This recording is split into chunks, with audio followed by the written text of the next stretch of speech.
Welcome to the next Cloud Blueprint video. In this video, we're going to be looking at how you can start collecting email addresses and sending emails to people. So first of all, I do want to clarify that in the last video, whenever I referred to opt-in box over the last few minutes, I simply meant the box on your website which collects email addresses. Since email subscribers buy more products than any other traffic source, you're going to need a service which allows you to email people and collect those addresses. This is crucial if you want to make money. The two best resources online for this are Aweber and MailChimp. Aweber have over 100,000 customers, with myself being one of them. Unlike MailChimp, Aweber does cost money, but in my opinion it is a much more robust solution. MailChimp offer a free option for your first 1,000 subscribers. That does change now and then. I think it's 1,000. You can check out their website for that. The base Aweber price is just $19 per month. I'm going to personally be using Aweber in this demo as that's what I use, but you can utilize the same techniques I'm going to talk about with MailChimp just as easily. So here I am on aweber.com. This is what you see on the website. If you keep watching this video, I am going to show you how you can get Aweber for as little as $1. So if this looks interesting to you, then keep watching. So when you first sign up to Aweber and you get your account information, you'll need to create a new list. So you click on lists at the top here and you will see this text down here. So first of all, you want to enter your list name. So if you're doing a topic, if you're sending emails about gardening, then you may want to call it something like Gardening Pro. List description is just a reminder for yourself about what that list actually offers. So your from name is your personal name. I do recommend that you use your own name or a shortened version of it, maybe just your first name. You can use a pen name if you want, but if you really want to connect with your audience, I personally use a real name. The address here is simply your personal email address where you want the emails to appear that they come from. And finally, due to the CAN spam laws and the CAN spam act, you do need to put an address in here.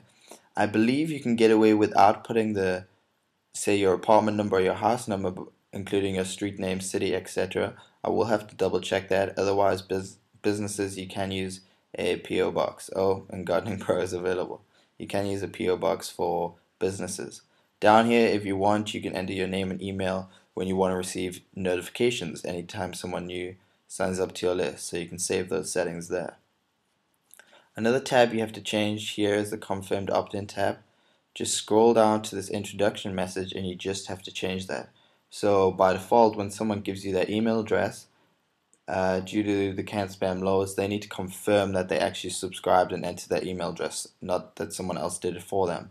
So they're going to receive an email and they need to click on a link to verify their subscription before you can send them any emails. You just need to change this text beforehand. So it could be something like, click the link below to get your free gardening videos. Something simple like that. Click outside the box and then you will save that. Save that page.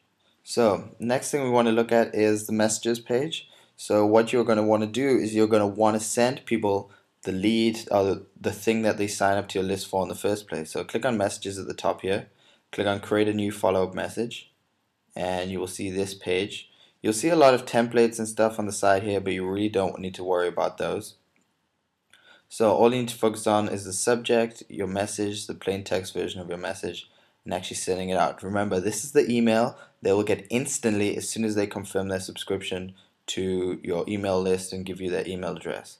So whatever it is that you're giving them, write a subject around that.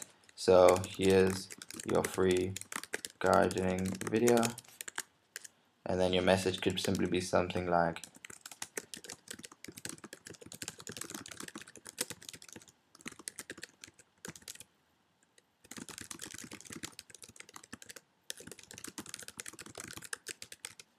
thanks for confirming your subscription. As promised, here are the free gardening videos you requested.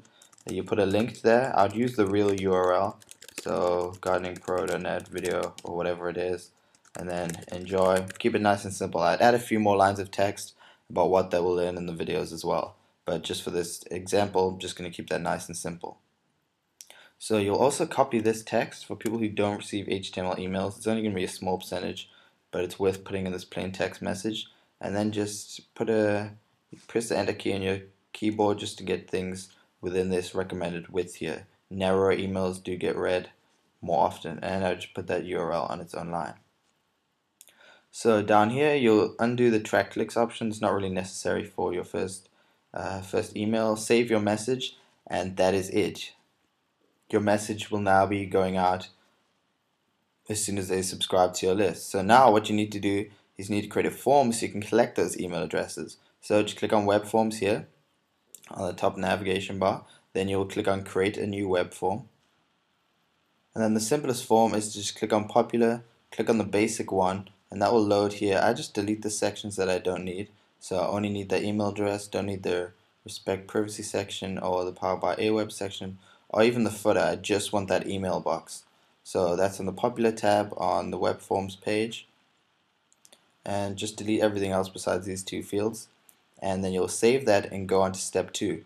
On step 2 you're going to get a little line of code that you need to put on your website. So if you're going the static HTML route for this, you'll need to know where you want that opt-in box to go and where you're going to put that code. If you're using Optimized Press on WordPress, which is the simplest solution, then do you remember on the new page there was all those options underneath all the page text, all of those options you can click and change things?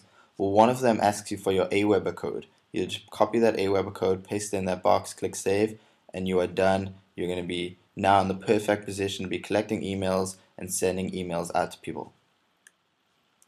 So to recap on all of that, you need to first sign up to either Aweber or MailChimp and then create a new list.